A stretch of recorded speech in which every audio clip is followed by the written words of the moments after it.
அனைவருக்கும் உற்சாகமான இனிய காலை வணக்கம். இன்றைய நாள் நவம்பர் 20, 2024, கார்த்திகை 5ஆம் நாள், புதன்கிழமை. அனைவருக்கும் வெற்றிகரமான நாளாக அமைய டைகர் குடும்பம் சார்பாக வாழ்த்துகிறோம். நாம் எந்த இடத்தில் இருக்கிறோம், நமக்கான பொறுப்புகள் என்ன என்று உணர்ந்தாலே போதும், வாழ்க்கையில் தெளிவும் நற்பெயரும் விரைவில் கிடைக்கும். இப்பொழுது நாம் அனைவரும் 8 மீது நிற்கிறோம். நமது விஷன் மிஷன் இறைவணக்கம் கூறப்போகிறோம். இதை நான் சொல்ல சொல்ல அதன் இடைவெளியில் நீங்களும் அதை திரும்பச் சொல்லுங்கள். அப்படி சொல்வதனால் உங்களுக்குள் ஆற்றல் பெருகுவதை நீங்கள் உணர்வீர்கள். உங்களுக்குள் ஆனந்தமும் ஆரோக்கியமும் நிலைத்திருக்க இது உதவும். Tiger vision. மனம், புத்தி, உடல் மூன்றும் சமநிலையில் இருந்தால் வாழ்க்கை பிரகாசிக்கும். Tiger mission. ஒரு தனி மனிதனின் தொடர்ச்சியான ஆரோக்கியமும் பொருளாதாரமும் இவ்வுலகை மாற்றும். டைகர் இறைவணக்கம். என் வாழ்க்கையின் நம்பிக்கையாயிருக்கும் இறைவா, நான் சேவை செய்யும் இந்த அமைப்பே நீ வாழும் இடமென எண்ணுகிறேன். நான் தினமும் செய்யும் பணியே எனது கடமை என நம்புகிறேன். எனது உடலை கண்ணும் கருத்துமாய் பாதுகாப்பதே எனது பொறுப்பு என உணர்கிறேன். நன்றி இறைவா. நாம் ஆயுள் முழுவதும் ஆரோக்கியத்தோடு ஆனந்தமாய் வாழ்வதற்கு நமக்கு ஆயுள் முழுவதும் ஆசானாய் 8 நடைப்பயிற்சியை கற்றுத்தர வருகிறார் நமது குரு டாக்டர் டைகர் தேன்கூடு பிரபாகரன் அண்ணா அவர்களை உற்சாகத்தோடு வரவேற்கிறோம். எல்லோருக்கும் இனிய காலை வணக்கம். இந்த அற்புதமான காலை வேளையில் 9 மூட்டுக்களையும் அசைக்கக்கூடிய அற்புதமான பயிற்சிகளை முடிச்சுட்டு 27 முறை சூப்பர் பிரெயின் யோகா அப்படின்னு சொல்லக்கூடிய தோப்பு கரணங்களை முகம் மலர்ச்சியோட மனம் மகிழ்ச்சியோடு முடிச்சுட்டு 8 நடப்பதற்காக தயார் நிலையில் இருக்கிறோம். 8 மீது இருக்கிறோம். கிழக்கு மேற்காக நடப்பவர்கள் கிழக்கு திசையிலிருந்து மேற்கை நோக்கியும், தெற்கு வடக்காக நடப்பவர்கள் தெற்கு திசையிலிருந்து வடக்கை நோக்கியும் நமக்கான முதலடி எடுத்து வைத்து நடக்க வேண்டிய தருணம். பேசிக் கோர்ஸ் மற்றும் அட்வான்ஸ் கோர்ஸ் இருக்கக்கூடிய எல்லாருமே இப்போது நம்மளுடைய நடையை தொடங்குகிறோம். இப்போது பெண்கள் அனைவரும் இடதுபுறமாகவும் ஆண்கள் அனைவரும் வலதுபுறமாகவும், அதாவது பெண்கள் லெஃப்ட் சைடிலும் ஆண்கள் ரைட் சைடிலும் முதலடி எடுத்து வைத்து நடையை தொடங்குகிறோம். நடை இயல்பாக இருக்கிறது, நடை தளர்வாக இருக்கிறது, தோள்பட்டை தளர்வாக இருக்கிறது, கழுத்து குனியாமல் இருக்கிறது, கால்கள் ஒன்றுக்கு முன்பு ஒன்று வருவது போல் நடந்து கொண்டு இருக்கிறோம். கைகள் அதனிசைவில் அசைந்து கொண்டு இருக்கிறது. சுவாசம் சீர்நிலையில் இருக்கிறது. எண்ணம் நேர்மறையாக இருக்கிறது. மனம் மகிழ்வுடனும் அமைதியுடனும் இருக்கிறது. ஒற்றை சிந்தனையாளர்கள் அத்தனை பேரும் ஒற்றுமையோடு ஒரே திசையை நோக்கி பயணித்துக் கொண்டிருக்கிறோம். நமது பயணம் வெற்றிகரமாக அமைய எல்லாம் வல்ல இறைவனை துணை கலைத்து கொண்டு தொடர்ந்து பயணிக்கிறோம். ஒவ்வொரு விடியிலும் நமக்கு பல விஷயங்களை கற்றுத்தந்து கொண்டே இருக்கிறது. நாம் பெற்றுக்கொண்டே இருக்கிறோம். அதை வாழ்வில் பயன்படுத்தி வெற்றி கண்டு கொண்டே இருக்கிறோம். அவ்வாறாக இன்றைய விடியிலும் நமக்கு பல விஷயங்களை கற்றுத்தரப்போகிறது. நாம் பெற்றுக்கொள்ளப் போகிறோம். அதை வாழ்வில் பயன்படுத்தி வெற்றி காணப் போகிறோம். ஒவ்வொரு நாளும் நமது நடையை தொடங்கும் போது நாம் பல நினைவூட்டல்களை நினைவூட்டுவது வழக்கம். அவ்வாறாக இன்றைய நினைவூட்டல்கள் நம்மளுடைய பயிற்சிகளை, முயற்சிகளை, நிகழ்ச்சிகளை, செயல்களை தொடங்குவதற்கு முன்பாக முதலில் நமது தாயை வணங்க வேண்டும், நமது தந்தையை வணங்க வேண்டும், நமது குருமார்களை வணங்க வேண்டும், நமது இயற்கை இறைவன் பிரபஞ்சத்தை வணங்க வேண்டும், நமது இஷ்ட தெய்வங்களை வணங்க வேண்டும், நமது மூதாதையர்கள் முன்னோர்களை வணங்க வேண்டும். இவர்களை வழிபட்டு அவர்களிடம் அருளாசி பெற்று அவர்களுக்கு நன்றி கூறி நாம் நமது பயணத்தை தொடங்க வேண்டும். அவ்வாறாக தொடங்கக்கூடிய செயல்கள் அத்தனையும் வெற்றியில் நிறைவடையும் என்பதை நாம் அறிவோம். ஆக இன்றைக்கும் நீங்கள் எல்லாரும் செய்திருப்பீங்கன்னு நான் நம்புகிறேன். அதற்கு உங்களுக்கு என்னுடைய நன்றிகளை சொல்லிக்கிறேன். தொடர்ந்து 2 டம்ளர் வெதுவெதுப்பான நீர் பருகி நமது பயிற்சிகளை தொடங்கியிருக்க வேண்டும். நீங்கள் கண்டிப்பாக வெதுவெதுப்பான நீர் பருகி பயிற்சிகளை தொடங்கியிருப்பீர்கள் என்று நம்புகிறேன். அதற்கு என்னுடைய நன்றிகளை தெரிவித்துக் கொள்கிறேன். தொடர்ந்து நமக்கு அருகில் குடிநீர் இருக்கும்படியாக பார்த்து கொள்ள வேண்டும். அதுவும் உங்களுக்கு அருகில் இருக்குது என்று நம்புகிறேன். அதற்கும் என்னுடைய நன்றியை தெரிவித்துக் கொள்கிறேன். நம்மை இணைத்து வைத்த சகோதரிக்கும் சகோதர சகோதரிகளுக்கும், நாம் இணைத்து வைத்த சகோதர சகோதரிகளுக்கும், அதாவது நம்ம ஒருத்தவங்க இணைச்சி வச்சுருப்பாங்க, நாம் பல பேரை இணைச்சி வச்சுருப்போம். அவங்களையெல்லாம் நம்மளுடைய அகக்கண்ணில் கொண்டு வந்து அவர்களது குடும்பம் மகிழ்ச்சியோடும் ஆரோக்கியத்தோடும் செல்வ வளங்களோடும் இருக்க வேண்டும். அவர்கள் எண்ணியதெல்லாம் நடக்க வேண்டும். அவர்கள் கேட்டதெல்லாம் கிடைக்க வேண்டும். அவர்களுக்கு எல்லாம் வல்ல இயற்கை இறைவன் பிரபஞ்சம் அனைத்து நல் விஷயங்களையும் வழங்க வேண்டும் என்று அவர்களுக்காக நாம் வேண்டிக் கொண்டு, தொடர்ந்து நமது மனதில் எழுப்ப வேண்டிய 3 முத்தான முக்கிய கேள்விகள். நாம் எதற்காக 8 நடை நடந்து கொண்டு இருக்கிறோம்? நாம் எதற்காக டைகர் குழுமத்தில் இணைந்து பயணித்துக் கொண்டிருக்கிறோம்? நாம் நமது இலக்கை நோக்கித்தான் பயணிக்கிறோமா? இந்த முத்தான 3 முக்கிய கேள்விகளை ஆழ்மனதில் கேட்டு அதற்கான பதிலை நாம் பெற்று நாம் பயணிக்க வேண்டும். நாம் எதற்காக இப்பொழுது 8 நடை பயிற்சியை மேற்கொள்கிறோம்? 8 நடை பயிற்சியை ஏன் மேற்கொள்கிறோம் அப்படிங்கிற அந்த கேள்வி கேட்கும்போது எல்லாருக்குள்ளேயும் வர்றது ஆரோக்கியத்தை பெறுவதற்காக, ஆரோக்கியத்தை தக்க வைப்பதற்காக, ஆரோக்கியத்தை மீட்டெடுப்பதற்காக, ஆரோக்கியத்தை புதுப்பிப்பதற்காக. இந்த 4 பதிலில் ஒரு பதிலாக இருக்கும். ஆரோக்கியத்தை பெறுவதற்காக, ஆரோக்கியத்தை மீட்டெடுப்பதற்காக, ஆரோக்கியத்தை புதுப்பிப்பதற்காக, ஆரோக்கியத்தை தக்க வைப்பதற்காக. இந்த 4 பதிலில் ஒரு பதில் நிச்சயமாக நம்முடைய பதிலாக இருக்கும். அதுலேயும் இன்னும் விளக்கமாக ஏன் நம்ம புதுப்பித்து கொள்ள வேண்டும், ஏன் அதை தக்க வைத்து கொள்ள வேண்டும், ஏன் நம்ம அதை பெற வேண்டும், ஏன் அதை மீட்டெடுக்க வேண்டும், இப்படின்னு நமக்குள்ள நம்ம கேள்விகளை கேட்க ஆரம்பித்தோம்னா இன்னும் அதற்கான விடை உள்ளே இருந்து வந்து கொண்டே இருக்கும். நீங்கள் உங்களுடைய ஆழ்மனதோடு பேசணும். இந்த வித்தையை நான் பல முறை கற்றுத்தந்திருக்கிறேன், இனி வருங்காலங்களிலும் கற்றுத்தருவேன். ஆழ்மனதோடு பேசி பழக வேண்டும். தொடர்ந்து நாம் ஏன் டைகர் குழுமத்தில் இணைந்து பயணிக்கிறோம்? இந்த கேள்விக்கான விடை அப்படிங்கிறது நான் இன்றைக்கி அதை பற்றி பேசலாம்னு நினைக்கிறேன். அதற்கு முன்பாக நம்மளுடைய இலக்கை நோக்கி தான் பயணிக்கிறோமா? நம்ம எந்த செயல் செய்தாலும் நம்ம இலக்கை நோக்கி பயணிக்கிறோமாங்கிற ஒரு கேள்வியை நமக்குள்ளே கேட்டுக்கொள்ளணும். அவ்வாறாக இன்றைக்கும் நம்ம எல்லாருமே கேட்டுக்கொள்ளலாம். நாம் நமது இலக்கை நோக்கித்தான் பயணிக்கிறோமா? இலக்கு அப்படிங்கிறது ஒவ்வொருத்தவங்களுக்கும் ஒவ்வொன்றும் இருக்கும். அதாவது வாழ்க்கையில் வெற்றி பெறணும், வாழ்க்கையில் ஜெயிக்கணும், நல்ல மதிப்பெண் பெறணும், நல்ல உயர் பதவியில் இருக்கணும், இன்னும் விதவிதமான இலக்குகள் இருக்கும். 8 நடை பயிற்சியில் வந்துட்டும் நீங்கள் அந்த கேள்வியை கேட்கலாம். இலக்கை நோக்கி தான் பயணிக்கிறோமா? இல்லையே, நான் வாழ்க்கையில் நல்லா படித்து முன்னேறணும் அப்படின்னா நான் ஏன் 8 நடை நடக்கணும்? அப்போ இந்த செயலுக்கும் அதுக்கும் என்ன தொடர்பு? 8 நடை பயிற்சி மேற்கொள்வதே நாம் நமது இலக்கை அடைவதற்காக தான். அதில் இருந்து நம்மளுடைய கவனம் எதுலேயும் சிதறாமல் நம்மளுடைய இலக்கை நோக்கி மட்டும் குறியை வைத்து நம்ம பயணிக்கணும். காலையில் 8 நடையை தொடங்கும் பொழுது உங்களுடைய இலக்கு உங்கள் கண் முன் வந்து நிற்கணும். நம்ம இலக்கை நோக்கி தான் பயணிக்கிறோம். அது எதுவாக இருந்தாலும் சரி, நல்ல மதிப்பெண் பெற வேண்டும், நல்ல உயர் பதவியில் இருக்க வேண்டும், தொழிலில் பெரிய வளர்ச்சி இருக்க வேண்டும், பொருளாதாரத்தில் உயர்ந்த நிலையில் இருக்க வேண்டும், ஆரோக்கியத்தில் பன்மடங்கு பெரிய இருக்கணும், ஆற்றல் அதிகரித்திருக்கணும். இப்படி பல்வேறு இலக்குகள் கண் முன் வந்து நிற்கணும். அதை நோக்கி நம்ம பயணிக்கணும். இந்த இலக்குகள் மட்டும் உங்கள் கண் முன் வந்து நின்றால் உங்களை யாரும் எதுவும் செய்ய முடியாது. அதாவது நம்மளுக்கு எதிரி வேறு யாருமே இல்லை, நாம தான் அப்படின்னு நம்ம சொல்லுவோம் அல்லவா? நம்மளுக்குள்ளே ஏன் சோம்பேறித்தனம் வருகிறது? யார் அது அப்படின்னு கேட்டால் அது நாம் தானே. நமக்குள் இருக்கக்கூடிய அந்த இன்னொரு நபர் தானே. அந்த நபரிடம் தான் இந்த கேள்வியை கேட்கணும். நாம் இலக்கை நோக்கி பயணிக்கிறோமா? அந்த நபர் உங்களுக்கு தூக்கம் வருகிறது, சோம்பேறித்தனம் இருக்கிறது, காலையில் விடிகாலையில் எழும்பொழுது அலாரம் அடிக்கும்போது அதை தட்டி விட்டு இல்லை கொஞ்சம் நேரம் தூங்கலாம் அப்படின்னு சொல்லும்போது அந்த தூங்கலாம் சொன்னது யாருன்னா உங்களுடைய ஆழ்மனம். அந்த ஆழ்மனத்திட்ட நீங்கள் கேளுங்க. நான் அதை ஆழ்மனம் சொல்ல மாட்டேன், மேல்மனம் சொல்லுவேன். இருந்தாலும் இப்போ புரிந்து கொள்வதற்காக சொன்னேன். நீங்கள் கேளுங்க, அந்த மேல்மனத்திட்ட கேளுங்க. நம்ம இலக்கை நோக்கி தான் பயணிக்கிறோமா? இலக்கு என்ன, தூங்குவதா? இல்லை. நாம் விடியலில் எழுந்து நாம் செய்ய வேண்டியதெல்லாம் செய்து நம்மளுடைய பயிற்சிகளை நாம் தொடங்கி அந்த பயிற்சிகளின் முடிவில் நாம் ஈர்ப்பு விதி மற்றும் நம்மளுடைய மனப்படக்காட்சி செய்வதற்காகத்தான். அதில் செய்தோமானால் நம்மளுடைய இலக்கை நாம் அடைய முடியும். அப்போ இலக்கை நோக்கிய பயணம் எது? இப்போ நம்ம எழுந்து நடக்க வேண்டும். நடந்து நம்மளுடைய இலக்குக்கான கோரிக்கையை பிரபஞ்சத்திடம் வைக்க வேண்டும். இந்த கேள்வியை நீங்கள் உங்களுடைய ஆழ்மனதிட்டையோ மேல் மனதிட்டையோ கேட்டீங்க அப்படின்னா அடுத்த நிமிடம் இலக்கை நோக்கி நம்மளை பயணிக்க வைக்கும். இந்த கேள்வியை நம்ம கேட்கலை அப்படின்னா நம்ம நிறைய விஷயங்கள் சொல்லலாம், அதை பற்றி நம்ம நிறைய பேசலாம். இப்படி நம்மளுடைய முத்தான 3 முக்கிய கேள்விகளை ஆழ்மனதில் கேட்டு நம்ம பயணிக்கணும். தொடர்ந்து நம்ம இப்போ ஒரு அற்புதமான ஆடியோவை கேட்க போயிடும். இந்த அற்புதமான ஆடியோ அப்படிங்கிறது ஒரு அற்புதமான தன்னம்பிக்கையை ஊட்டக்கூடிய ஒரு கதையை உள்ளடக்கியதாக இருக்கிறது. இந்த அற்புதமான ஆடியோவை நமக்கு தேர்வு செய்து அனுப்பி வைத்திருப்பவர் சகோதரி டைகர் மல்லிகா ஃப்ரம் சேலம். இவங்க சேலம் டைகர் கிளப்பில் உறுப்பினராக இருக்கிறாங்க. சகோதரி டைகர் மல்லிகா ஃப்ரம் சேலம் அவர்களது குடும்பம் மகிழ்ச்சியோடும் ஆரோக்கியத்தோடும் செல்வ வளங்களோடும் இருப்பதற்கு எல்லாம் வல்ல இயற்கை இறைவன் பிரபஞ்சம் துணை நிற்க வேண்டும்.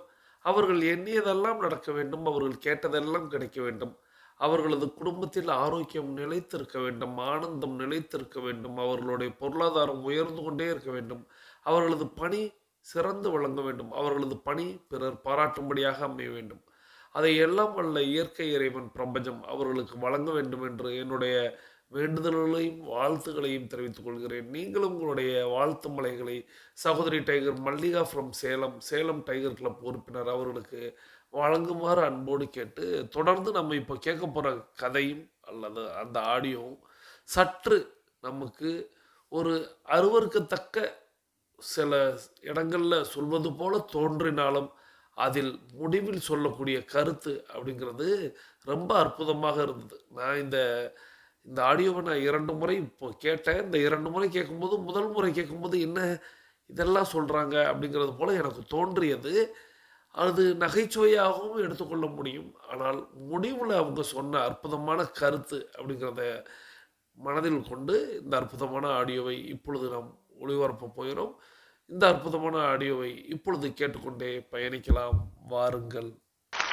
வாழ்க்கைங்கிறது ஒரு ரயில் பயணம் போன்றது நண்பர்களே. எப்போ ஏறுவோம் எப்போ இறங்குவோம் யாருக்கும் தெரியாது. யார் எப்போ ஏறுவா யார் எப்போ இறங்குவா அதுவும் தெரியாது. ஆனா அந்த பயணிக்கும் நாழி இருக்கு பார்த்தீங்களா, அப்போ இனிமையாக அழகாக இதமாக பேசி கருத்து பரிமாற்றம் செய்து அந்த பயணத்தை நம்ம அர்த்தமுள்ளதாக ஆக்கிக் கொண்டோம் என்றால், நாம் இறங்கி போன பிறகு கூட ஊதுவத்தியின் புகை அந்த இடத்துல வாசனையோடு இருப்பது போல நம்மை பற்றி அவங்க அழகா பேசுவாங்க. அழகு, அதுதான் அழகு. சலசலத்து ஓடும் நதி எவ்வளவு அழகு. ஒரு இடத்துல நிக்காம அப்படியே போய் போற வழியில சில தாவரங்களுக்கு தண்ணீர், வயல்களுக்கு தண்ணீர், ஆடு மாடு ஜீவன் மனிதர்களுக்கு தாகத்துக்கு சாந்தி, இத்தனை செய்துட்டு பார்க்கவே ரம்யமாக அழகாக தன்னுடைய ஓட்டத்தை முடித்துக்கொண்டு அது கடல்ல போய் சங்கமமாகிறது. இதே இது ஒரு குட்டை எடுத்துக்கோங்க, பாசி படிந்த ஒரு குட்டை. கிட்ட போனாலே துர்நாற்றம். அது பச்சை பச்சேன்னு இருக்கு. தண்ணியை பார்த்தாலே நல்லா இல்லை. அழுகி போன இலைகளும் சில இறந்து போன அழுகின மிருகங்கள் கூட இருக்கு அதுல. யாராவது அந்த தண்ணியை எடுப்போமா? என்னுடைய பிரார்த்தனை, நான் என் வாழ்நாள் பூரா ஒரு நதியாக ஓடிக்கொண்டிருக்க வேண்டும்.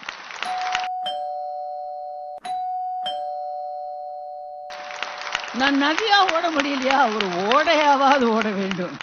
2 செடிக்கு தாகத்துக்கு தண்ணி கொடுத்துட்டு 2 மனுஷனுக்காவது நான் தாகத்தை தீர்க்க வேண்டும். அழுக்கான குட்டைன்னு பத்தி பேசும்போது ஒரு கதை ஞாபகத்துக்கு வருகிறது. ஒரு ஊர்ல ஒரு ராஜா இருந்தார். ரொம்ப நல்லவர், ரொம்ப நேர்மையானவர். அந்த ராஜா தனியாக வேட்டைக்கு போவார். ஒரு தடவை அப்படி தனியா வேட்டைக்கு போன போது ஏதோ ஒரு மிருகம் தண்ணி மூழ்ற சத்தம் மாதிரி இருக்கேங்கிறாப்புல நினைச்சுட்டு சத்தத்தை வைத்துக்கொண்டு ஓசை வந்த இடத்தை நோக்கி அம்பு எழுதி விட்டார். போய் பார்த்தா ஒரு முனிவர். அவர் தண்ணி எடுக்க வந்திருக்காரு. அம்பு அடிச்சு சாக போறார்.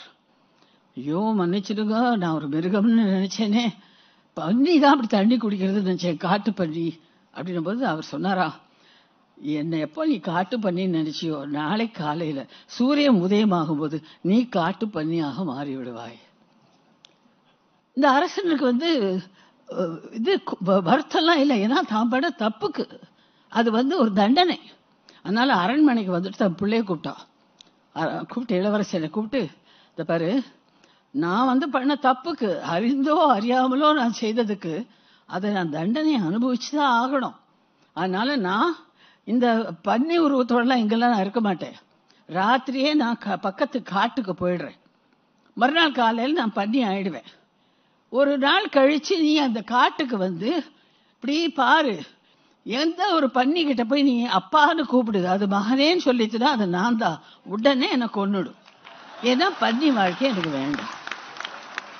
சரிப்பான்னு அவர் போயிட்டார். பெரிய காடு. இந்த பையனும் 2 நாள் கழிச்சு அம்போட போய் நிக்கிறான். ஒரு பன்னியா பார்த்து அப்பா அப்பாங்கிறான். ஒண்ணுமே வாங்கிக்கிட்டே தவிர ஒண்ணு கூட பதிலே சொல்ல மாட்டேங்குது. அப்படியே டைம் ஆகிட்டே இருக்கு. 6 மாசம் ஆயிடுறது. சரி, காட்டுக்கு அந்த பக்கம் போய் பார்க்கலாம். எதிர்பக்கம் போய் போற சமயத்துல ஒரு துர்நாற்றம் வீசுகிறது. ஐயோ என்னடா இவ்வளவு நாத்தம் பார்த்தா கிட்ட போக போக ஒரு அப்படியே அசிங்கமா சேரும் சகதியும் பாசியுமாக நாற்றம் எடுக்கும் நீரோடு ஒரு குட்டை. அந்த குட்டைக்கு பக்கத்துல 2 பெரிய பன்னி, குட்டி குட்டி குட்டியா 4-5 பன்னி. இவன் நிச்சயமா அப்பாவா அது இருக்க முடியாதுன்னு நினைச்சுக்கிறா. அதான் எதுக்கும் லெட் மீ ட்ரை அப்படின்னு சொல்லிட்டு இந்த அம்பை எடுத்து அடிக்கிறதுக்கு முன்னாடி அப்பா கூப்பிடுறான் பாரு, மகனே அடிக்காத அடிக்காத, இது நான் தான். அப்பா இப்படியாப்பா, எவ்வளவு 6 மாசமா இந்த வாழ்க்கையை உங்களை வாழ விட்டுட்டேனே, ஐயோ அப்பா உடனே கொண்டு விடுறேன். வேண்டாம் நிறுத்து, பன்னி வாழ்க்கையும் சௌக்கியமா தான் இருக்கு. இது பாருங்க ஒரு சித்தி, இதெல்லாம் உன்னோட தம்பி தங்கைகள். சோ பன்னி வாழ்க்கை கூட ரொம்ப சுவாரஸ்யமா இருக்கு. இந்த கதையில என்ன தெரியுது? நாம நம்ம கட்டுப்பாடையும் மனித நேயங்களும் இழந்தோம் என்றால் வேண்டாத விஷயங்களை ரசிக்க கத்துடுவோம். கீழ்த்தரமான நெகட்டிவ் விஷயங்களை ரசிக்க கற்றுக்கொண்டு விட்டோம் என்றால் நம்முடைய பாசிட்டிவிட்டி போயிடும், லைஃபோட அர்த்தம் போயிடும். ஸோ இந்த கதையை நான் நினைக்கும் போதெல்லாம் எனக்கு என்ன தோணும், ஒரு சின்ன விஷயத்துல கூட அசிங்கமான எண்ணமோ தவறான எண்ணமோ பொய்யோ வாழ்க்கையில இருக்கவே கூடாது அப்படின்னு நான் நினைப்பேன். நன்றி சகோதரி tiger Mallika from Salem tiger club உறுப்பினர். அவர்களது குடும்பம் மகிழ்ச்சியோடும் ஆரோக்கியத்தோடும் செல்வ வளங்களோடும் இருப்பதற்கு எல்லாம் வல்ல இயற்கை இறைவன் பிரபஞ்சத்தை வேண்டி தொடர்ந்து நம்ம இப்போ கேட்ட ஆடியோ நிச்சயமாக தன்னம்பிக்கையை ஊட்டக்கூடிய ஒரு அற்புதமான கதையை உள்ளடக்கியதாக இருந்திருக்கும். ஸோ இப்போ நாம் அந்த கதைக்கான விளக்கம் அப்படிங்கிறத பார்க்கலாம். முதல்ல தொடங்கும் பொழுது அந்த சகோதரி அவங்க ஒரு அம்மா வயதில் தான் இருக்க வேண்டும். அவ்வளவு அவங்களுடைய குரலில் ஒரு முதிர்ச்சி அப்படிங்கிறது தெரிந்தது. ஸோ அவங்க சொல்லும் பொழுது இந்த பயணம் ஆனது ஒரு வழி பயணம், எப்பொழுது இறங்க போகிறோம் எதுவுமே நமக்கு தெரியாது, எங்கே இறங்க போகிறோம் அப்படின்னுங்க எதுவுமே தெரியாது. ஆனால் இந்த பயணத்தின் முடிவில் நாம் இறங்கிய இடத்தில் மணக்க வேண்டும் அப்படின்னு ஒரு அற்புதமான தத்துவத்தை சொல்லி தான் தொடங்கினாங்க. ஸோ அப்படி தொடங்கி அதன் பிறகு அவர்கள் சொன்ன விஷயங்கள் அப்படிங்கிறது, நாம் ஒரு நதியை போல இருக்க வேண்டும், ஒரு ஆறை போல இருக்க வேண்டும், அட்லீஸ்ட் ஒரு ஓடையை போலவாது இருக்க வேண்டும். அதாவது நாம் பிறருக்கு பயனுள்ளதாக இருக்கணும், பிறர் போற்றும்படியாக இருக்கணும், பிறர் வணங்கும்படியாக இருக்கணும்.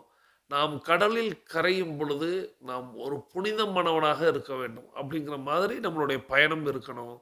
அதை விட்டு இந்த குட்டை அப்படிங்கிற ஒரு விஷயத்த சொன்னாங்க. குட்டை அப்படிங்கிறது பாசி படர்ந்து வீச்சம் அப்படின்னு சொல்லக்கூடிய நாற்றம் வரக்கூடிய ஒரு இடமாக இருக்கும். ஸோ அப்படி மட்டும் நம்மளுடைய வாழ்க்கையை அமைந்து விடக்கூடாது அப்படின்ட்டு அதற்கு ஒரு கதையை சொன்னாங்க. ஒரு மன்னன் வேட்டைக்கு போகிறான். வேட்டைக்கு போன இடத்துல பன்றியோடைய சத்தம் கேட்பது போல எண்ணி அந்த திசையை நோக்கி அம்பை எய்கிறான். அம்பு எய்து விட்டு போய் அந்த இடத்துல பார்த்தா ஒரு முனிவரை அவன் தாக்கி இருக்கிறான். ஸோ முனிவர் இடத்துல அவன் என்ன சொல்கிறான்னா, தெரியாமல் செஞ்சுட்டேன், பண்ணின்னு நினச்சி நான் அம்பை விட்டுட்டேன். ஸோ அப்போ முனிவர் சாபம் விடுகிறார். பண்ணி நான் என்ன நினச்ச, நாளைக்கே நீ பண்ணியாக காட்டு பண்ணியாக மாறுவாய் அப்படிங்கிற மாதிரி சொல்லிடுறாரு. ஸோ இவனுக்கு தெரிஞ்சிடுச்சு, மன்னனுக்கு நம்ம செய்த தவறுக்கு தண்டனை ஸோ கண்டிப்பாக நிறைவேறப் போகிறது. அப்போ நம்ம அதுக்கு என்ன பண்ணலாம் அப்படின்ட்டு தன்னுடைய மகனை இளவரசனை அரண்மனையில் போய் சந்தித்து சொல்கிறார். இந்த மாதிரி நாளைக்கு நான் பண்ணியாக மாறுவதற்கு சாபம் வாங்கிவிட்டேன். ஸோ நீ நான் இந்த உருவத்தோடு நான் இங்கே இருக்க விரும்பலை. நான் ஒரு நல்ல அரசனாக நம் மக்களுக்கு நல்ல அரசனாக இருந்தேனா, இப்படி ஒரு பண்ணி உருவத்தோடு இருப்பதற்கு எனக்கு பிடிக்கல. அதனால் நான் காட்டுக்குள்ளே போயிடுறேன். நீ என்னை கண்டுபிடித்து அப்பான்னு சொல்லு, நான் மகனேன்னு சொன்னால் அது நான் தான், என்னை உடனே கொன்று விடு அப்படின்னு அந்த அரசன் அந்த இளவரசனுக்கு ஆணையிட்டு அல்லது கேட்டுக்கொண்டு காட்டுக்குள்ளே போயிடுறார். ஸோ இப்போது அது மிகப்பெரிய காடு. இப்போ அந்த இளவரசன் 2 நாள் கழித்து காடு முழுவதும் தேடி பார்க்குறான், கிடைக்கல. தேடிக்கிட்டே இருக்கான், நித்தம் தேடுறான். 6 மாதம் ஆயிடுச்சு. இப்போ ஒரு இடத்துல பன்னியோடைய குடும்பம் அப்படிங்கிற மாதிரி நிறைய ஏன்னா அவங்க நகைச்சுவையாக அந்த கதையை சொன்னாங்க. அந்த கதையை கேட்கும்போது அவங்க சொல்லும்பொழுது அங்கே சிரிப்பலைகளும் சரி கைதட்டல்களும் சரி நிறைய கிடைத்ததை நம்ம ஆடியோவில் கேட்டிருப்போம். அப்போது இவன் போய் இதுவாக இருக்காது, ஏன்னா துர்நாற்றம் வீசக்கூடிய ஒரு அருவருக்கத்தக்க ஒரு இடத்துல இப்படி ஒரு கூட்டத்தில் நம்மளுடைய அப்பா இருக்க வாய்ப்பே இல்லை அப்படின்னு சொல்லிட்டு கடந்து போக நினைக்கிறான். இருப்பினும் ஒரு முறை சோதித்து பார்ப்போமே அப்படிங்கிற மாதிரி அப்பான்னு சொல்லி பார்க்குறான். மகனே அப்படின்னு அந்த பண்ணி சொல்லுது. ஸோ சொல்லவும், ஆஹா உங்களை வந்து நான் இப்படி ஒரு 6 மாத காலம் இப்படி ஒரு கஷ்டத்தில் நிறுத்திட்டேனே, ஸோ நான் எவ்வளோ பெரிய தவறு பண்ணிட்டேன், நீங்கள் எவ்வளோ கஷ்டப்பட்டிருப்பீங்க, நான் இப்பொழுதே உங்களை அம்பு எய்தி கொன்று விடுகிறேன் அப்படின்னு அவன் அம்பு எய்ய போகிறான். அப்போது பன்னியாக இருந்த அந்த பழைய அரசன், வேண்டாம் வேண்டாம் வேண்டாம், ஏன் வேண்டாம்னு சொல்கிறீங்க அப்படின்னா, இல்லை இல்லை இந்த வாழ்க்கையும் நல்லா தான் இருக்குது, ஸோ பன்னி வாழ்க்கையிலையும் சுகம்தான் கிடைக்குது, இது வந்து அப்படின்னு சொல்லிட்டு அந்த அம்மா நகைச்சுவையாக சொன்னாங்க. இது உன் சித்தி, இது வந்து உன்னுடைய தம்பி தங்கைகள் அப்படிங்கிற மாதிரி நகைச்சுவையாக அந்த இடத்துல சொல்லி முடிச்சாங்க கதையை. முடிச்சிட்டு தான் அதில் உள்ள அற்புதமான கருத்தை நமக்கு எடுத்து சொன்னாங்க. அது என்னன்னா, அவங்க என்ன சொல்றாங்க, ஒரு மதிப்புமிக்க ஒரு சூப்பரான ஒரு அற்புதமான அரசன் சாபத்தின் விளைவினால பன்னியாக மாறுகிறான். பன்னியாக மாறுவதற்கு முன்பாக நான் வந்து இப்படி இருந்துட்டு அப்படி இருக்க எனக்கு விருப்பமே இல்லை, ஸோ என்னை வந்து அழித்துடு, என்னை கொன்றுடு அப்படின்னு தன்னுடைய மகனுக்கு அவன் வேண்டுகோள் வைக்கிறான். ஸோ ஆனால் ஒரு 6 மாதத்தில் அவன் எந்த கோலத்தை விரும்பவில்லையோ, எந்த வாழ்க்கையை விரும்பவில்லையோ, அதையே அவன் வந்து மகிழ்வாக ஏற்று அதிலேயே சுகம் கண்டு வாழ்கிறான் அப்படிங்கிறது தான் அந்த கதையோட தீமாக கொண்டு வந்து முடிக்கிறாங்க. அதாவது பாசிட்டிவிட்டி அப்படின்னு சொல்லக்கூடிய நேர்மறை சிந்தனையில் இருக்கக்கூடிய எல்லாருக்குமே எதிர்மறை சிந்தனை அப்படிங்கிறது எப்பொழுதாவது தோன்றும். அந்த எதிர்மறை சிந்தனையில் சிக்கி அதில் சுகம் கண்டு அதில் இருந்து விடக்கூடாது அப்படிங்கிறது தான் அதனுடைய கருத்து. எதிர்மறை சிந்தனை அப்படிங்கிறது நெகட்டிவான விஷயம். ஸோ அந்த நெகட்டிவ் என்னைக்காவது தோணத்தான் செய்யும். ஆனால் அதில் சுகம் கிடைக்கிறது அப்படிங்கிறது மாதிரி, அதில் சொர்க்கமாக இருக்கிறது அப்படிங்கிற மாதிரி அதில் சிக்கிக்கொள்ளக்கூடாது அப்படிங்கிறது தான் அவங்க சொல்ல வர்ற கருத்து.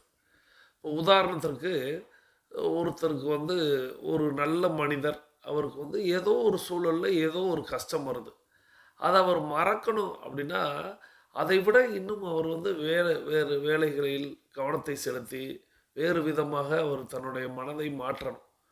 அதை விடுத்து சிலர் வந்து இந்த போதை வஸ்துகளுக்கு அடிமையாகி விடுகிறார்கள்.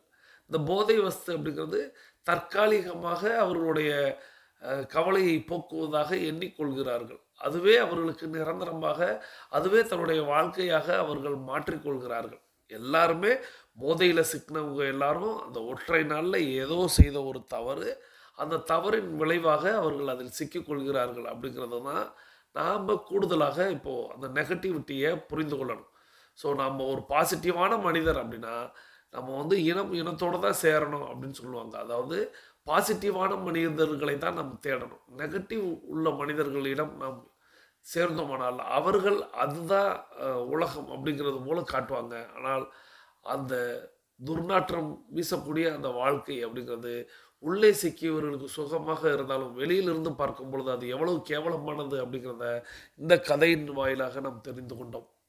இந்த அற்புதமான கதையை நமக்கு தேர்வு செய்து அனுப்பி வைத்த சகோதரி tiger Mallika from Salem tiger club உறுப்பினர் அவர்கள், அவர்களது குடும்பம் மகிழ்ச்சியோடும் ஆரோக்கியத்தோடும் செல்வ வளங்களோடும் இருப்பதற்கு எல்லாம் வல்ல இயற்கை இறைவன் பிரபஞ்சத்தை வேண்டி தொடர்ந்து நம்மளுடைய 21 நிமிடம் அப்படிங்கிறது நிறைவுக்கு வருகிறது. வாருங்கள் அனைவரும் தொடங்கிய திசைக்கு வந்து விடலாம். கிழக்கு மேற்கா தொடங்கியவர்கள் கிழக்கு திசையிலும், தெற்கு வடக்கா தொடங்கியவர்கள் தெற்கு திசைக்கு வந்து விடுகிறோம். நமது உள்ளங்கைகளை மடக்கி பார்க்கிறோம், இறுக்கமாக இருக்கிறது. விரலின் நகங்களின் வண்ணங்களை பார்க்கிறோம், சிவப்பு வண்ணத்தில் மாறி இருக்கிறது.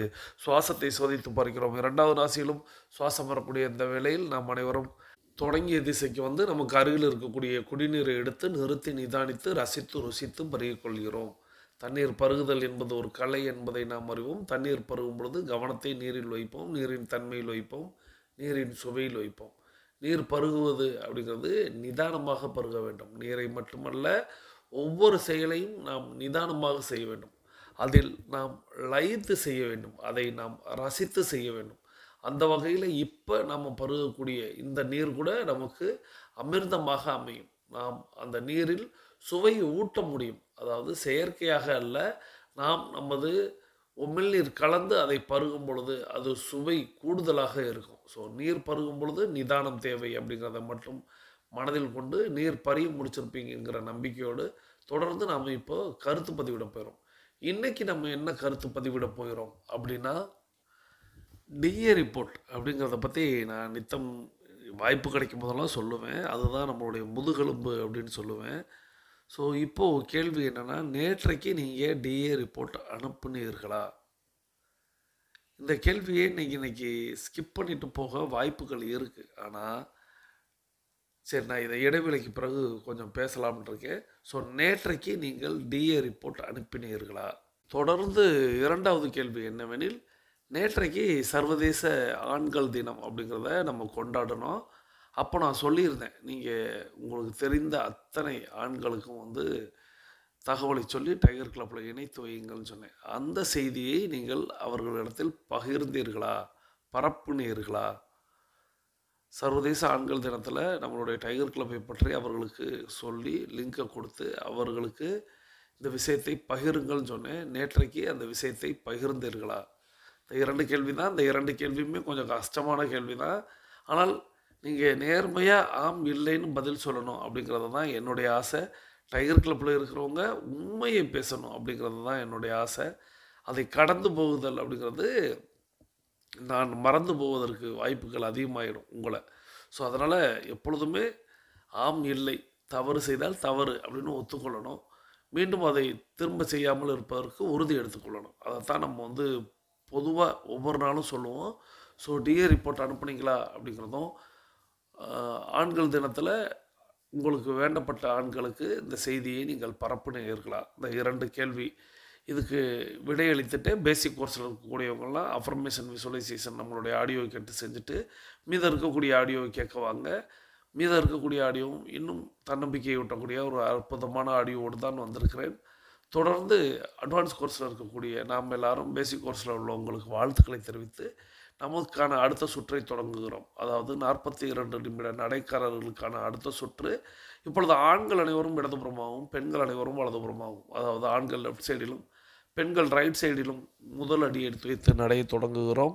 நடை இயல்பாக இருக்கிறது, நடை தளர்வாக இருக்கிறது, தோள்பட்டை தளர்வாக இருக்கிறது, கழுத்து குனியாமல் இருக்கிறது, கால்கள் ஒன்றுக்கு முன்பு ஒன்று வருவது போல் நடந்து கொண்டிருக்கிறோம். கைகள் அதன் இசைவில் அசைந்து கொண்டிருக்கிறது. சுவாசம் சீர்நிலையில் இருக்கிறது. எண்ணம் நேர்மறையாக இருக்கிறது. மனம் மகிழ்வுடனும் அமைதியுடனும் இருக்கிறது.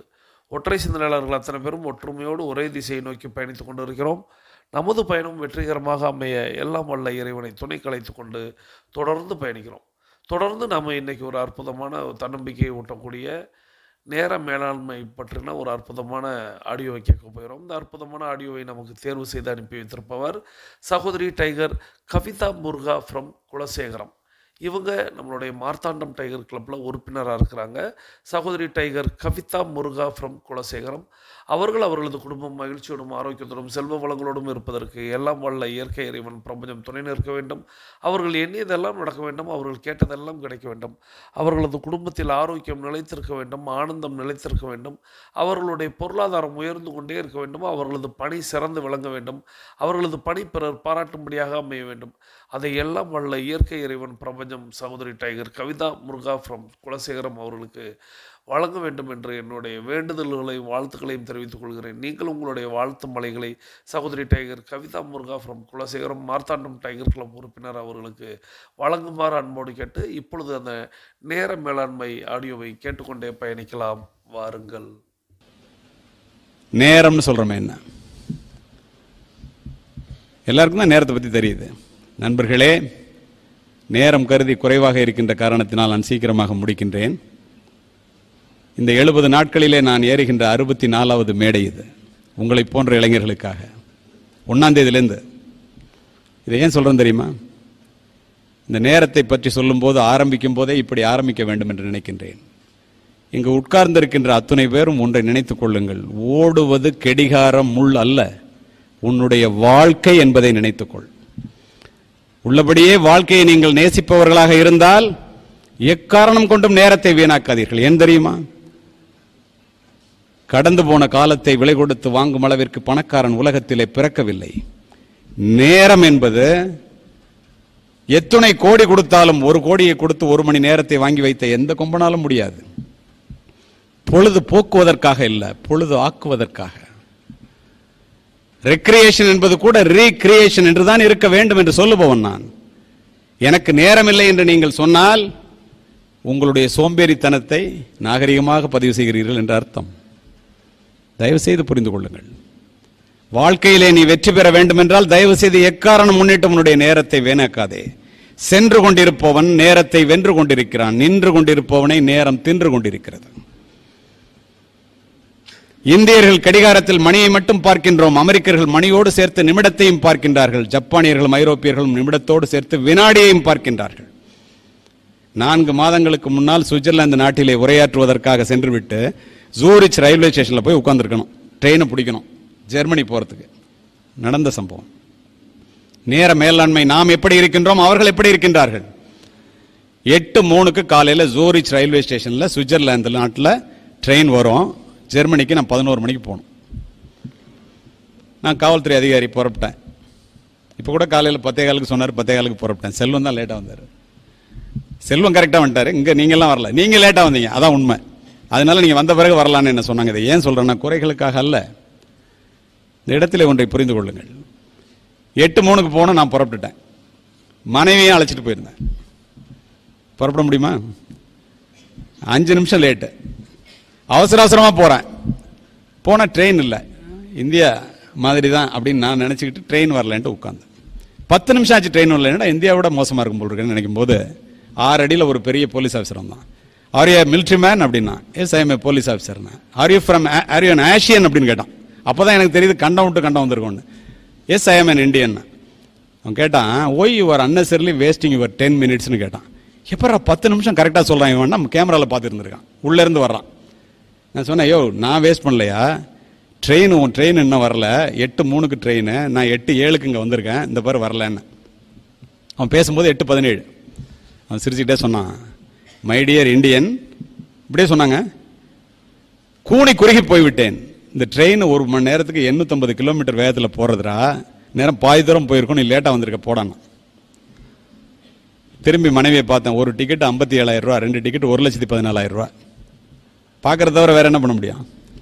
பக்கத்தில் ஏர்போர்ட் இருக்கு, போய் ஏறுறான். அவசரமா பெட்டி எடுத்துட்டு திரும்பினா ஏர்போர்ட்லேருந்து ஒருத்தர் குடும்பம் குழந்தைகளோட வேகமாக வர்றாரு ட்ரெயினுக்கு. பார்த்தா இந்தியக்கார மாதிரி தெரியுது. நடந்த சம்பவம். இருந்தாலும் எங்கேயோ பார்த்துருக்கமே நினச்சிட்டு ஒரு அடி எடுத்து வச்சேன். என்ன கமிஷனர் சார், என்னங்க நிற்கிறீங்க அப்படின்னாரு. சார் நீங்கள் எனக்கு தெரியல, ஹைகோர்ட் ஜட்ஜ் ஸ்ரீதர்னாரு. என்ன சார்ண்ணா உங்களுக்குன்னாரு.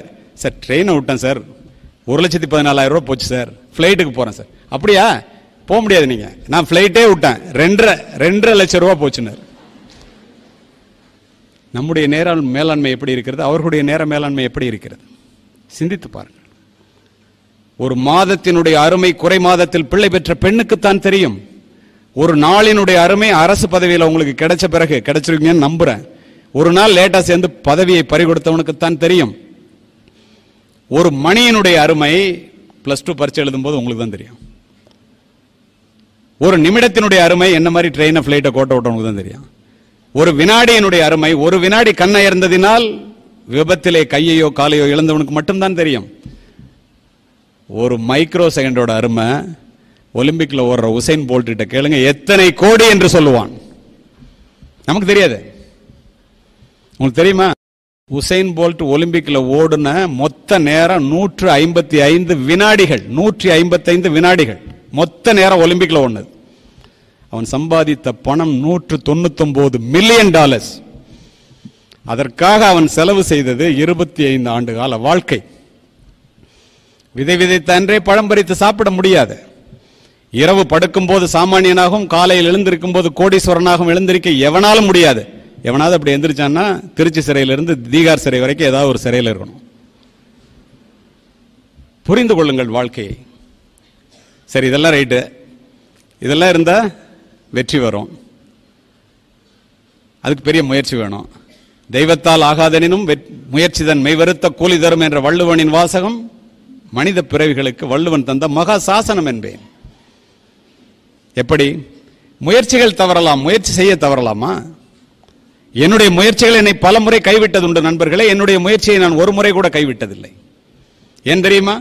முயற்சி என்பது முடிந்தவரை செய்வதற்கு பெயர் முயற்சி அல்ல, முடியும் வரை செய்வதே முயற்சி. பயத்தை தூக்கி எறியுங்கள். The one and the only way to solve the problem is to face the problem. IAS எழுத போறோமே, IPS எழுத போறோமே, என்ன பெரிய ஒரு சிறிய விதையில் தானே துவங்கியது. என்ன பெரிய ஆலமரம், ஒரு ஆலமரம் எப்படி துவங்குகிறது? என்ன பெரிய ஆலமரம், ஒரு விதையில் தானே துவங்கியது. என்ன பெரிய சமுத்திரம், ஒரு துளியில் தானே துவங்கியது. என்ன பெரிய காவியம், ஒரு எழுத்தில் தானே துவங்கியது.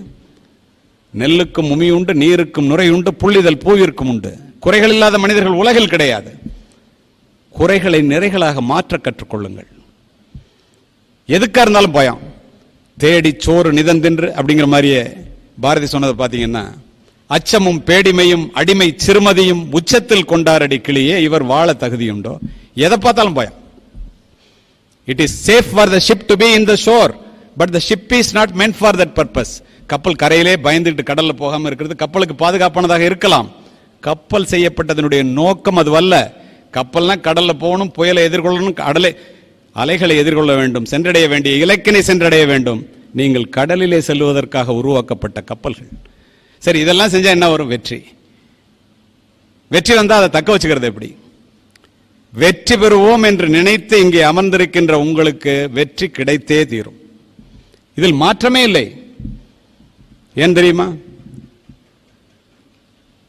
முயற்சிக்கு முன்னால் வருகின்ற தயக்கத்தையும் வெற்றிக்கு பின்னால் வருகின்ற மயக்கத்தையும் விட்டொழித்தவர்கள் அத்துணை பேரும் வெற்றியாளர்களே. முயற்சிக்கு முன்னால் வர்ற தயக்கம் விட்டொழிச்சிட்டு IAS ஆகணும், IPS ஆகணும், பெரிய அரசு அதிகாரி ஆகணும்னு வந்துட்டீங்கல்ல, ஒரு படி வந்துட்டீங்க. வெற்றிக்கு பின்னால் உள்ள மயக்கம்னு எதை சொன்ன தெரியுமா? ஒரு சம்பவத்தை சொல்லி ஒரு நிமிடத்திலே முடிக்கின்றேன். வெற்றி தோல்வி பத்தி உங்கள்கிட்ட பேசுறேன். வெற்றி அடைய வேண்டும் என்ற எண்ணத்தோடு நீங்கள் வந்திருக்கிறீர்கள். நிச்சயமா IAS IPS அல்லது எதுவா நினைச்சுங்க வந்து உட்கார்ந்திருக்கீங்களோ அதை நீங்க ஆயிடுவீங்க. ஆன பிறகு அதை தக்க வச்சுக்கிறதுக்கு என்ன செய்யணுங்கிறதையும் சொல்லிட்டு இறங்குறேன். ஏன்னா தம்பி துரைமுருகன் அவர்களுடைய இதயபூர்வமான ஒரு நோக்கம் எனக்கு தெரிகின்ற காரணத்தினால் இதனை பதிவு செய்கின்றேன்.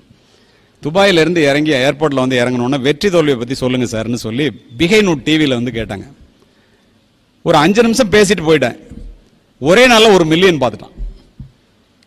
வியந்து போனேன், என்னடா நம்ம சொல்லாததை சொன்னோன்னு. அப்புறம் தான் தெரியுது அதில் என்ன சொல்லாததை சொல்லியிருக்கோன்ட்டு.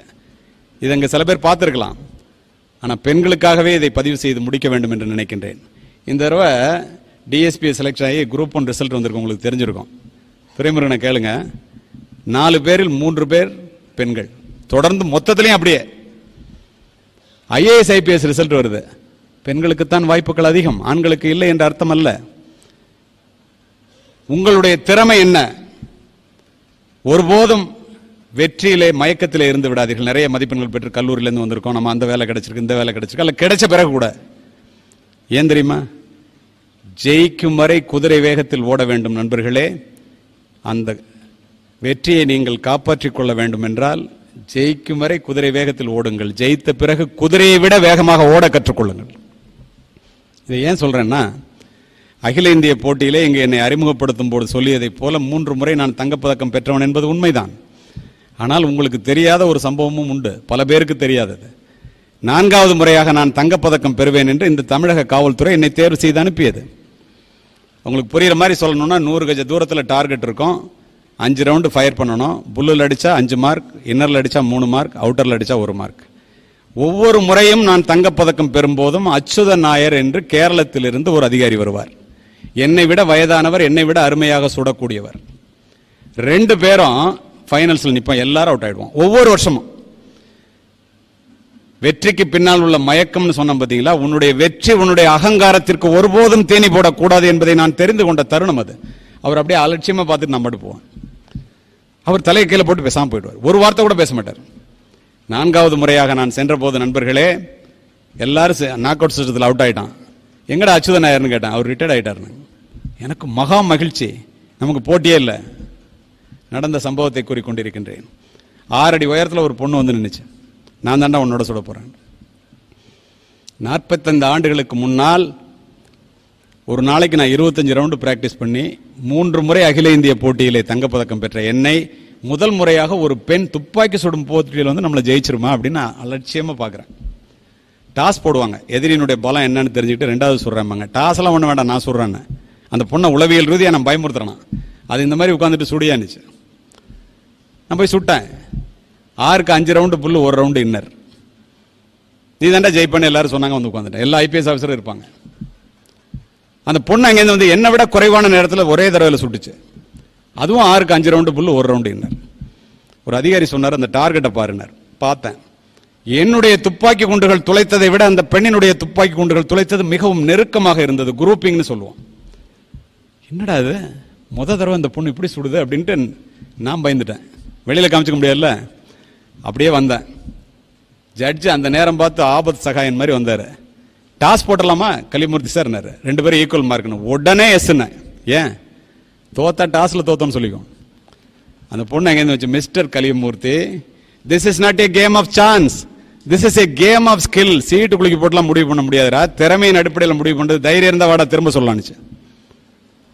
ஒத்துக்கொண்டேன், வேறு வழி இல்லை. ஜட்ஜு 10 ரவுண்டு கொடுத்துட்டான், திரும்ப டைப் ஆகிடக்கூடாது. உலகத்தில் உள்ள தெய்வங்கள் எல்லாத்தையும் வேண்டிக்கிட்டு நான் ஒரே மூச்சில் 10 ரவுண்டு சுட்டேன். 9 ரவுண்டு புல்லு. பிராக்டிஸில் கூட நான் அப்படி சுட்டதில்லை. நீ தாண்டா ஜெயிப்பேன்னு சொல்கிறான். திரும்பி நம்பி வந்து உட்கார்றேன். அங்கேருந்து வந்துச்சுங்க, ஒரே மூச்சில் சுட்டுச்சு. 10க்கு 10 புல். நான் தோற்று போய்விட்டேன். நினைத்து பாருங்க. இனிமேதான் கிளைமேக்ஸ். துப்பாக்கி தூக்கி கீழே போட்டு அந்த பொண்ணு தொடச்சு கொடுத்துட்டு எனக்கு ஒரு சல்யூட் அடிச்சு. பதறி போய் எந்திரிச்சேம்மா, நீ ஜெயிச்சிட்ட நாளில் உனக்கு சல்யூட் அடிக்கணும்னு. அந்த பொண்ணு என்ன சொன்னிச்சு தெரியுமா? நன்றாக கேட்டுக்கொள்ளுங்கள், உங்களுடைய ஜாக்கிரதைக்காகவும் உங்களுடைய திறமைக்காகவும். Women are trying to prove that women can do what men can do. Women were not created to do what men can do. Women were created to do what men cannot do. பெண்கள் அத்தனை பேரும் ஆண்கள் செய்ய முடிவதையே நாங்கள் செய்வோம் என்று நிரூபிப்பதிலேயே உங்கள் நேரத்தை வீணாக்கி கொண்டிருக்கிறீர்கள். பெண்கள் உருவாக்கப்பட்டது ஆண்கள் செய்வதை செய்வதற்காக அல்ல, ஆண்களால் செய்ய முடியாததையும் செய்வதற்காக உருவாக்கப்பட்டவர்கள் பெண்கள். இந்த நேரத்தில் இதை ஏன் நான் சொல்லுகின்றேன் தெரியுமா? வந்து சொன்னிச்சு பாருங்க, கலியமூர்த்தி அவர்களே, துப்பாக்கியை தூக்கி எறிந்தீர்களே, என்னிடம் தோற்றதற்காக நீங்கள் துளி கூட கவலைப்பட வேண்டிய அவசியம் இல்லை. ஏன் தெரியுமா? அது உங்களால் முடியாது என்னை ஜெயிக்க. ஏன் தெரியுமா? நான் யார் தெரியுமா? உங்களிடம் 3 முறை தங்கப்பதக்கத்தை பறிகொடுத்த அச்சுதன் நாயரினுடைய மகள் நான் என்றது.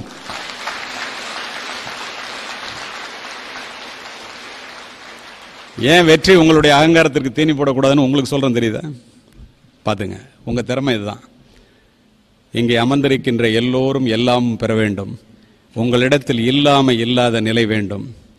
நன்றி சகோதரி tiger. Kavitha Muruga from Kulasekaram, Marthandam tiger club உறுப்பினர். அவர்களது குடும்பம் மகிழ்ச்சியோடும் ஆரோக்கியத்தோடும் செல்வ வளங்களோடும் இருப்பதற்கு எல்லாம் வல்ல இயற்கை இறைவன் பிரபஞ்சத்தை வேண்டி நீங்களும் உங்களுடைய வாழ்த்து மலைகளை சகோதரி tiger Kavitha Muruga from Kulasekaram அவர்களுக்கு வழங்கியிருப்பீர்கள் அப்படிங்கிற நம்பிக்கையோடு தொடர்ந்து இந்த ஆடியோவை பற்றின நிறைய விஷயங்கள் நம்ம நேர மேலாண்மையை பற்றி நிறைய முறை பார்த்துருப்போம். இன்றைக்கி நமக்கு அதற்கான நேரம் அப்படிங்கிறது குறைவாக இருப்பதனால நாம் இந்த ஆடியோவை பற்றி இன்னொரு நாளைக்கு இன்னும் சற்று விளக்கமாக பார்க்கலாம் அப்படிங்கிறத சொல்லி, தொடர்ந்து நான் இடைவேளையில் அந்த டிஏ ரிப்போர்ட் அப்படிங்கிற ஒரு விஷயத்தை கேட்டிருந்தேன். அந்த டிஏ ரிப்போர்ட்டில் நேற்றைக்கு நீங்கள் அனுப்புனீங்களா அப்படின்னு கேட்டேன். எத்தனை பேர் பதிலளிச்சிருக்கீங்கன்னு தெரியல. ஆனால் இனிமேல் ஒவ்வொரு நாள் இடைவேளையிலும் ஒவ்வொரு நாள் நீங்கள் குட் மார்னிங் போடுவதிலும் நீங்கள் முதன்மையாக இந்த செய்தியையும் நீங்கள் உள்ளடக்கியதாக நீங்கள் தட்டச்சு செய்ய வேண்டும். அதாவது கருத்து பகிரணும். உங்களுடைய கருத்து பகிர்வலில் நீங்கள் டிஏ ரிப்போர்ட் நேற்றைக்கு நான் அனுப்பிட்டேன் அப்படின்னு சொல்லணும். இது புதுசாக இருக்கலாம், ஆனால் இது தேவை அப்படின்னு எனக்கு தோன்றுகிறது.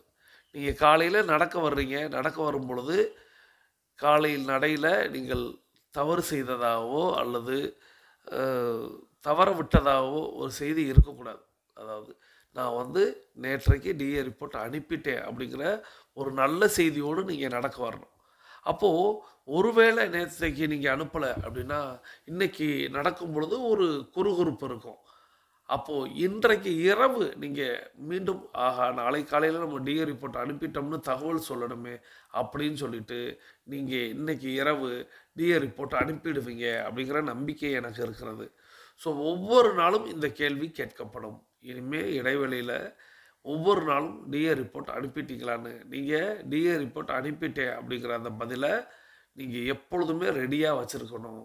இனிய காலை வணக்கம்னு நீங்கள் போடுவது போலவே நேற்று இரவு டிஏ ரிப்போர்ட் அனுப்பிவிட்டேன் அப்படிங்கிற அந்த பதிலையும் சேர்த்து பதிவிட்டால் அது இன்னும் கூடுதலாக உங்களையும் உங்களுடைய குடும்பத்தையும் அது காக்கும். டெய்லி ஆக்டிவிட்டி ரிப்போர்ட்டை யாரெல்லாம் நித்தம் பயன்படுத்துகிறார்களோ, யாரெல்லாம் நித்தம் அனுப்புகிறார்களோ அவர்களுடைய உடலில் ஆரோக்கியம் நிலைத்திருக்கிறது. அவர்களுடைய குடும்பத்தில் ஆனந்தம் நிலைத்திருக்கிறது. ஸோ அதனால தான் நம்ம டிஏ ரிப்போர்ட்டுக்கு இவ்வளவு முக்கியத்துவம் கொடுக்குறோம் அப்படிங்கிறத நீங்கள் எல்லாரும் கருத்தில் கொண்டு ஒவ்வொரு நாளும் அதற்கு விடையளிப்பதற்கு தயாராக இருங்கள் அப்படிங்கிறத அந்த நேரத்தில் குறிப்பிட்டு நம்மளுடைய 42 நிமிட நடை அப்படிங்கிறது நிறைவுக்கு வருகிறது. அதாவது அட்வான்ஸ் கோர்ஸில் இருக்கக்கூடிய நாம் எல்லோருக்குமான 42 நிமிட நடை அப்படிங்கிறது நிறைவுக்கு வருகிறது. இன்றைய நிகழ்வு உங்களுக்கு பிடித்திருந்தால் லைக் செய்யுங்கள், நண்பர்களுக்கு ஷேர் செய்யுங்கள். நாம் அனைவரும் தொடங்கிய திசைக்கு வந்து விடலாம். இப்போது நமது உள்ளங்கைகளை மடக்கி பார்க்கிறோம், விரலின் நாங்களின் வண்ணங்களை பார்க்கிறோம், சுவாசத்தை சோதித்து பார்க்கிறோம். எல்லாமே அற்புதமாக நாம் எண்ணியது போல் நாம் ஒவ்வொரு நாளும் நினைப்பது போலவே இருக்கிறது. ஸோ இப்போ நம்ம கிழக்கு திசையை நோக்கி நின்று அஃபர்மேஷன் விசுவலைசேஷன் நம்மளுடைய ஆடியோ கேட்டு செய்ய போகிறோம். கூட்டு பிரார்த்தனை. இன்று நம்மோடு இணைந்து பயணித்த அத்தனை அன்பு சகோதர சகோதரிகளுக்கும் அவர்களது குடும்பம் நீடூழி வாழ எல்லாம் வல்ல இயற்கை இறைவன் பிரபஞ்சம் துணை நிற்க வேண்டும். அவர்கள் எண்ணியதெல்லாம் நடக்க வேண்டும். அவர்கள் கேட்டதெல்லாம் கிடைக்க வேண்டும். அவர்களது குடும்பத்தில் ஆரோக்கியம் நிலைத்திருக்க வேண்டும். ஆனந்தம் நிலைத்திருக்க வேண்டும். அவர்களுடைய பொருளாதாரம் உயர்ந்து கொண்டே இருக்க வேண்டும். அவர்களது பணி சிறந்து விளங்க வேண்டும். அவர்களது பணி பிறர் பாராட்டும்படியாக அமைய வேண்டும். அதை எல்லாம் வல்ல இயற்கை இறைவன் பிரபஞ்சம் அவர்களுக்கு வழங்க வேண்டும் என்று நம்மளுடைய கூட்டு பிரார்த்தனையை நிறைவு செய்து உங்களுக்கும் என்னுடைய தனிப்பட்ட வாழ்த்துக்களை தெரிவித்து இன்றைய நாள் உங்களுக்கு அற்புதமான நாளாக அமையட்டும். இன்றைய நாளில் உங்களுக்கு ஒரு வெற்றி பரிசு கிட்டட்டும் என்று வாழ்த்தி மீண்டும் சந்திப்போம், கலந்து சிந்திப்போம். வாழ்க நலத்துடன், வாழ்க வளத்துடன். நன்றி.